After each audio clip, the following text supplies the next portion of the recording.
Bonjour à tous et bienvenue pour un nouveau tuto sur C4D. Aujourd'hui, je vais vous expliquer comment construire une chaîne et la rendre dynamique, bien sûr. Il y a plusieurs possibilités de construire une chaîne, donc je vais vous montrer une des manières, ma manière à moi. Donc, on va commencer par prendre un rectangle ici. Ce rectangle, je vais monter comme ceci. La largeur, on va la passer à 200. La hauteur, on va la laisser à 400. Ici, on va cocher arrondi. Cet arrondi le rayon, on va la passer à 100. Ensuite, ça c'est bon. On va retourner, on va prendre un côté. Sur une côté, je vais le passer à 25 de rayon. Ensuite, on va aller dans l'extrusion contrôle NURBS. On va prendre le N côté et le rectangle. On va mettre en fond de cette extrusion. On va retourner dans le N côté, on va retourner dans les réglages. Le côté, on va le passer à 8.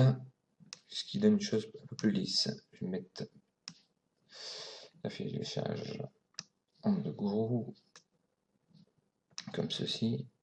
Le rectangle, l'angle, on va changer un petit peu.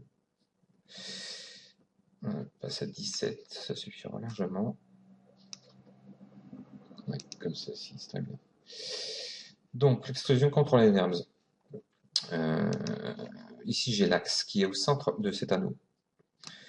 Je veux que mon axe soit au milieu du point de l'extrusion contrôle les NURBS, par exemple, en haut de l'anneau. Donc, je vais désactiver l'extrusion contrôle les NURBS. Ensuite, je vais prendre la modification de l'axe ici. Et ici, la monétisation, pardon, on va sortir comme ceci.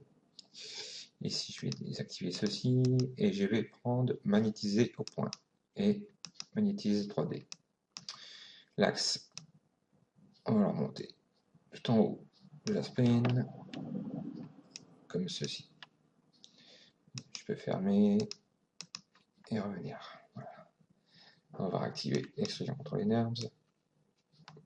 Donc j'ai bien mon axe juste au point du haut de l'anneau. Ensuite, on va aller dans mon graphe, prendre le cloneur, l'extrusion, on va la glisser dans le cloneur, comme ceci. On va prendre le cloneur ainsi. La quantité, on la passe à 8. 8 anneaux, on aura bien assez. Ici, en PY, je vais descendre. Je vais peut-être dézoomer un petit peu pour mieux voir. Passer à... Non, encore pas assez. 330, ça suffira, je me semble. Comme ceci. 330. Après, on va aller en RH. On va changer la rotation, on va passer à 90 degrés.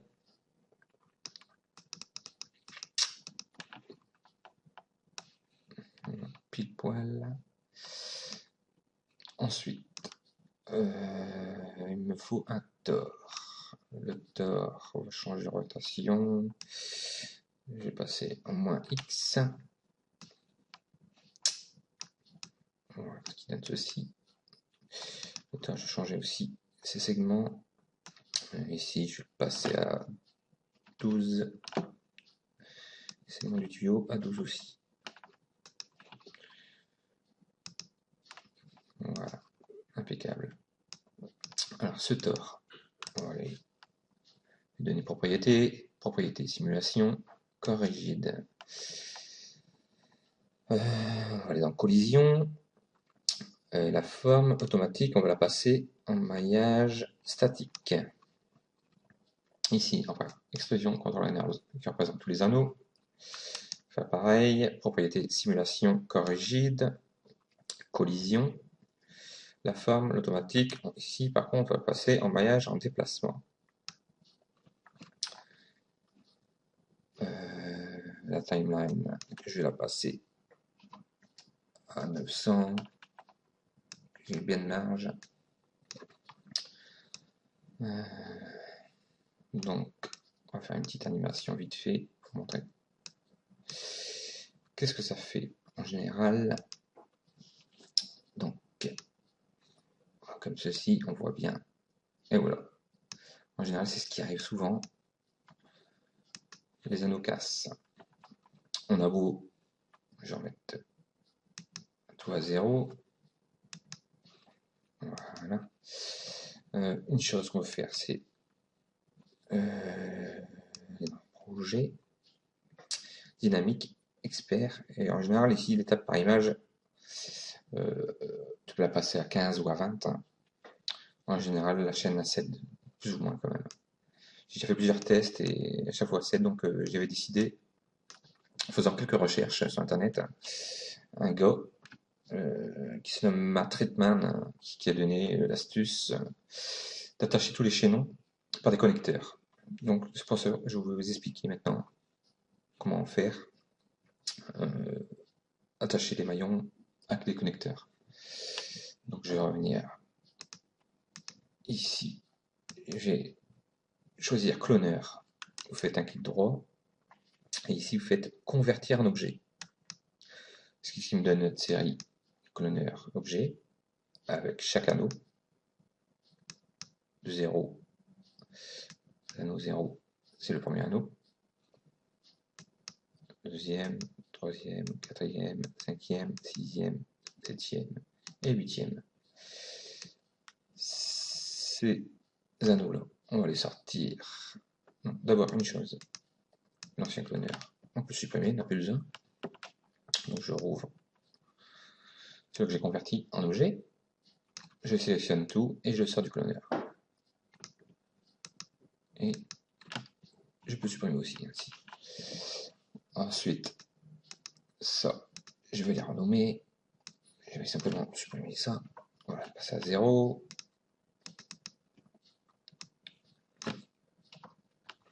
Mettre 1. 2. Et ainsi de suite jusqu'à 7 au bout.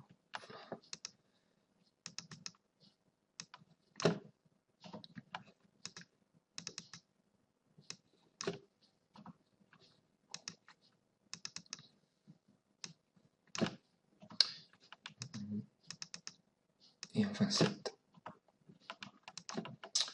Donc qu'est-ce qu'il me faut? Alors, ici, j'ai mon anneau support. Donc j'ai bien le premier anneau jusqu'à 7 au bout. Donc ici, il faut que j'attache l'anneau support. Il faut que je connecte, pardon, au premier anneau. Et ainsi de suite. Le premier anneau au deuxième anneau, le deuxième anneau au troisième anneau, et ainsi de suite.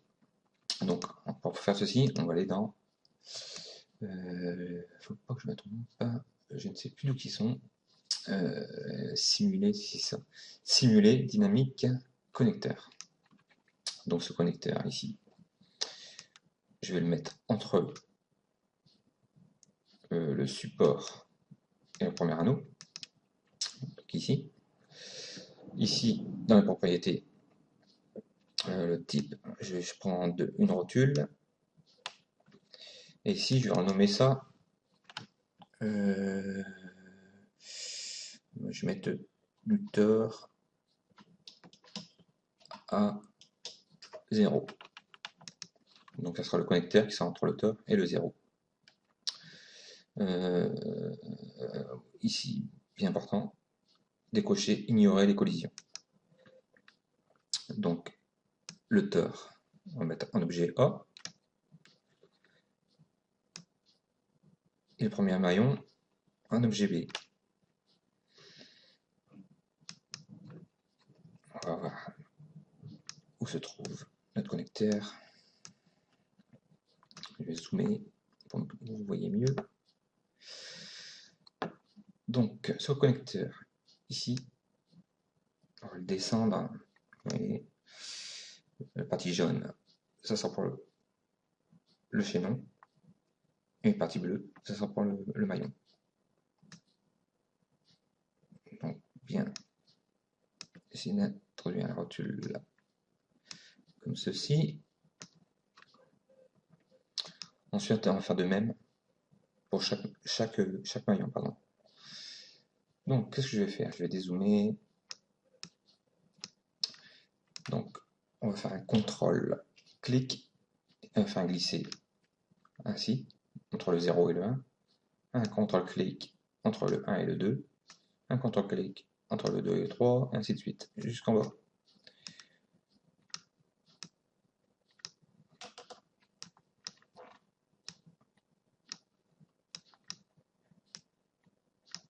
Donc bien sûr, on va renommer tout ça pour mieux s'y retrouver. Donc ici, ce sera de 0. Donc ici, on a du tort à 0. Donc maintenant, on aura du 0 à 1. Du 1 à 2. Du 2 à 3. Du 3 à 4. Du 4 à 5. Du 5 à 6. Du 6 à 7.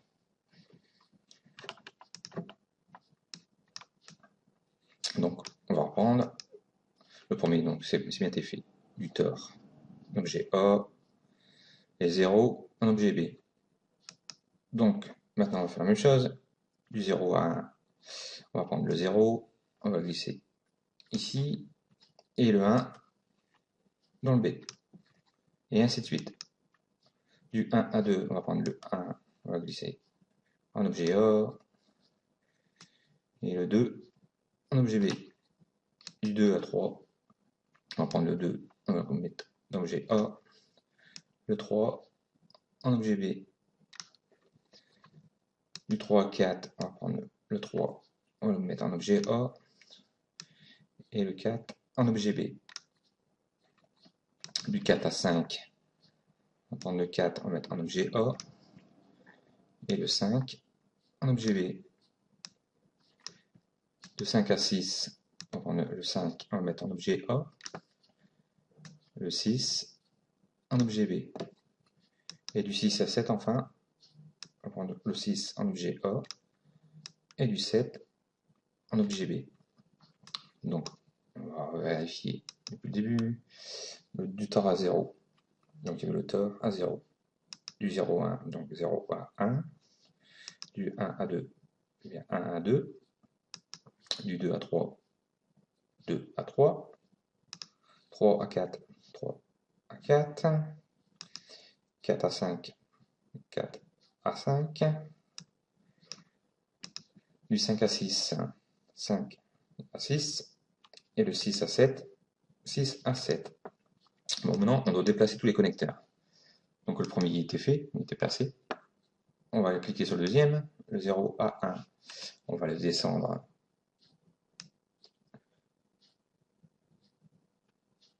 sur le deuxième maillon. 1 à 2. On va le descendre sur ce maillon-là. 2 à 3.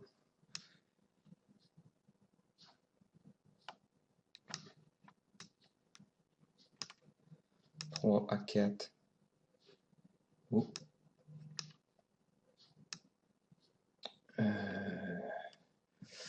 Que je me trompe pas. 3, 4, 5 à 6. 3, 4, c'est celui-là. 4 à 5. Non, je me suis trompé. On va en arrière, ce sera plus simple. Ça va être celui-là. 4 à 5.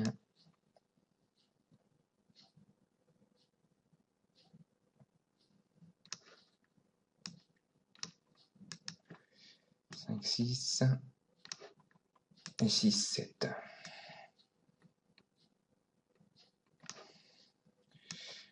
Bon, je ne sais plus. Je vais vérifier de toute façon. Donc, oups. Alors, 0, 1, 1. On va faire la même chose que tout à l'heure avec le support. Donc, bien mettre le chaînon, le connecteur, comme ceci. Ensuite, 1 à 2.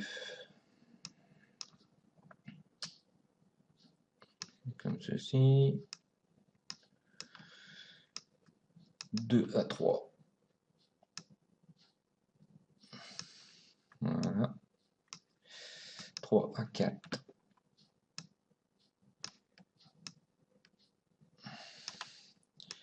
4 à 5.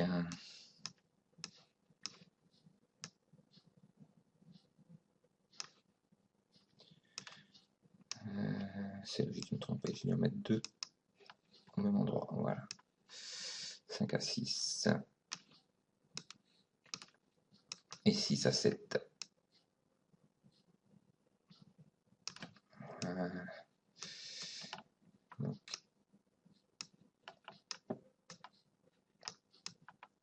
voilà, comme ceci.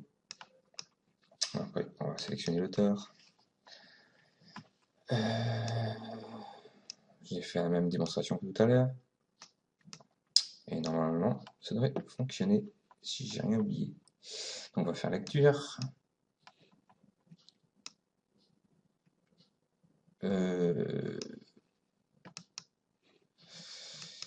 Qu'est-ce que j'ai oublié?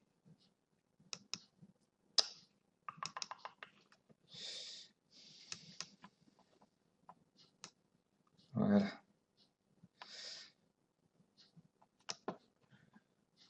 Donc, on voit bien.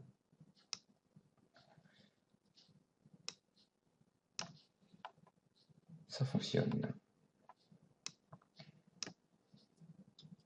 Vous voyez bien. En général, les maillons ne cassent pas. Je vais remettre au départ. Essayer de zoomer un petit peu. Comme ceci. Voilà. Et c'est reparti.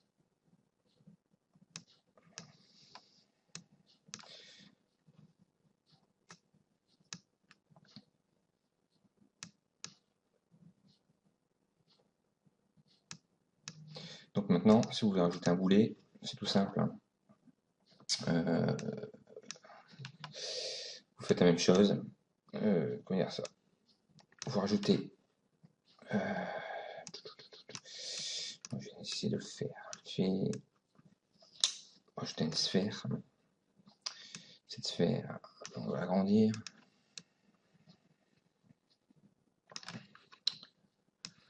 Alors, on va zoomer, zoomer, comme ça.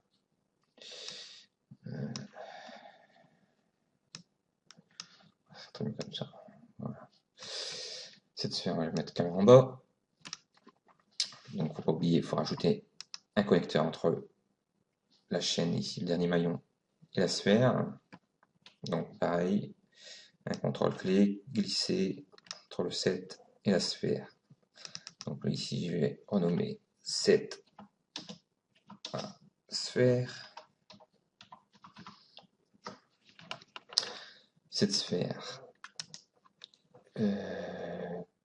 corrigide collision. Oups. Et là, j'ai un déplacement.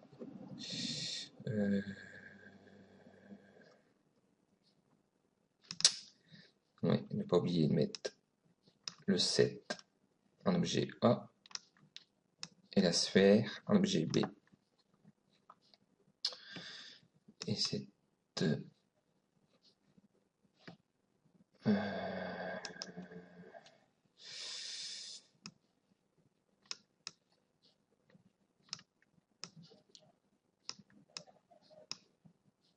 l'ellipse. On va glisser comme ceci. Je vais zoomer. Comme ceci. Et normalement, ça devrait fonctionner. Donc, on va resélectionner le tort. Et on va tout bouger.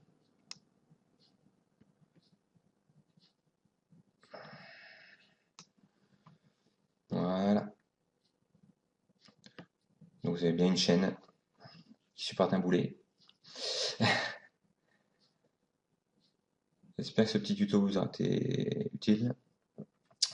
À la prochaine pour un prochain tuto sur ces 4D. À la prochaine.